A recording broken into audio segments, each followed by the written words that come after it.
السلام علیکم۔ دیر رات کے پہر جب ساری دنیا نیند کے آغوش میں ہو اور آپ اللہ رب العزت کی عبادت کرنے میں مشغول ہوں، وقت تہجد کا ہو اور کتنا پیارا منظر ہو۔ یہ تہجد پڑھنا ہر کسی کو نصیب نہیں ہوتا۔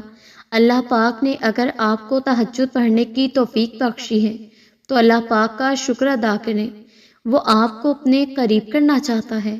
کوئی سجدہ ایسا مل جائے میں سر جھکاؤں رب مل جائے۔ تہجد کی نماز تک پہنچ جاؤ تو سمجھ لینا کہ اللہ نے تمہیں اپنے بہت قریب کر لیا ہے۔ تہجد کے وقت اٹھنے والا بہت ہی خوش نصیب انسان ہوتا ہے۔ جو انسان اپنے بستر کو چھوڑ کر اللہ کی بارگاہ میں حاضر ہوتا ہے۔ آپ کی زندگی میں پڑھی گئی ایک تہجد کی نماز آپ کی پوری زندگی بدلنے کی طاقت رکھتی ہے۔ نماز تہجد ادا کرنا اللہ سے پیار کے اظہار کا ایک الگ ہی انداز ہے۔ تہجد کی نماز اپنے اندر کچھ راز رکھتی ہے جسے صرف اللہ پاک سے محبت کرنے والے ہی جانتے ہیں۔ اگر تہجد تک آ گئے ہو تو یقین رکھو انشاءاللہ معجزوں تک بھی پہنچ جاؤ گے۔ جن کے دل اللہ کی محبت سے بھر جاتے ہیں پھر وہ ان کے لیے تہجد کو خاص کر دیتا ہے۔ خوشیوں کو اپنے حصے میں پاؤ گے جب آپ تہجد میں سر کو جھکاؤ گے۔ تہجد کی نیت کر کے سویا کریں کیونکہ اللہ رب العزت نیت کرنے پہ بھی اجر دیتا ہے۔ اگر ایک درد بھری رات اللہ کے روبرو بیٹھ کر گزر جائے تو زندگی کی باقی راتیں جا کر گزارنی نہیں پڑتی۔ بات تہجد کی ہے تو ذرا غور سے سنیے گا۔ تہجد کی نماز وہ واحد نماز ہے جو محسن کی نہیں بلکہ دل کی اذان پہ پڑھی جاتی ہے۔ تہجد تو اللہ تعالیٰ کی لاڈلی عبادت ہے اور تہجد ادا کرنے والا اللہ تعالیٰ کا لاڈلا، پھر وہ کیسے اپنے لاڈلے بندے کی دعا رد کر سکتا ہے؟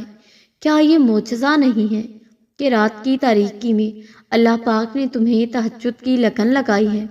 حضرت ابو ہریرہ رضی اللہ تعالیٰ عنہ سے روایت ہے کہ نبی کریم صلی اللہ علیہ وآلہ وسلم نے ارشاد فرمایا، فرض نمازوں کے بعد سب سے افضل نماز رات کی ہے، یعنی تہجد، جو رات کے آخری پہر میں ادا کی جاتی ہے۔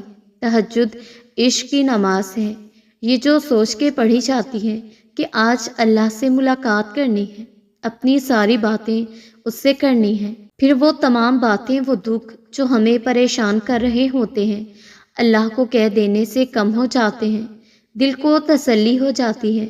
اللہ ہے نا سب سنبھال لے گا۔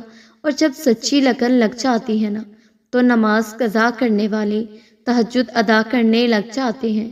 شفا بن جاتے ہیں وہ آنسو جو تہجد کی نماز میں بہائے جاتے ہیں۔ اللہ کن فرماتا ہے اور ایک پل میں مقدر بدل جاتے ہیں۔ اللہ اور آپ کے درمیان کوئی رکاوٹیں ہوں تو قسمت تہجد تک لے جائے تو سمجھ جائیں اللہ اور آپ کے درمیان محبت کا تعلق مضبوط ہو گیا ہے۔ پھر مضبوطی سے تھامنا آپ کا کام ہے۔ زندگی میں بہت ساری خواہشات دعاؤں سے پوری ہوا کرتی ہیں اور دعاؤں کی قبولیت کا بہترین وقت تہجد ہے۔ مانگ لے رب سے اپنی حاجات اور مغفرت۔ تہجد کی دعائیں تو دنیا بدل دیتی ہیں، ہم تو پھر نصیب کا بدلنا مانگتے ہیں۔ رات کے پہر اٹھو اور رب کو اپنا دوست بنا لو۔ سب سے بہتر دوست اور کوئی نہیں ہو سکتا۔ بھلا جب وہ تمہارے قریب آ کر تمہاری محبت خود سنتا ہے تو اس سے بہترین دوست اور محبت کرنے والا کوئی ہو نہیں سکتا۔ تہجد کے سجدوں میں خاموشی سے بہتے ہوئے آنسوؤں کا شور جب عرش پر سنائی دیتا ہے تب سارے آسمانی پردے ہٹا دیے جاتے ہیں اور معجزوں کو زمین کی طرف روانہ کر دیا جاتا ہے۔ تہجد میں معجزے ہوتے ہیں، خاموشی کے خواب سچ ہو جاتے ہیں اور ٹوٹے ہوئے دل بالکل جڑ جاتے ہیں، اور یہ صرف نماز، دعا، تہجد اور اللہ کی محبت ہی کر سکتی ہے۔ ہم اس کے لیے اپنی نیند قربان کریں اور وہ ہماری جھولی نہ بھرے، ایسا تو ممکن ہی نہیں۔ جب بھی رات کے آخری پہر آنکھ کھلے تو اسے بے وجہ مت سمجھیں۔ اس کا مطلب ہے کہ اللہ تعالیٰ تم سے ملاقات کرنا چاہتا ہے۔ اپنے اللہ کے ساتھ مضبوط رشتہ بنانے کا ایک طریقہ تہجد ہے۔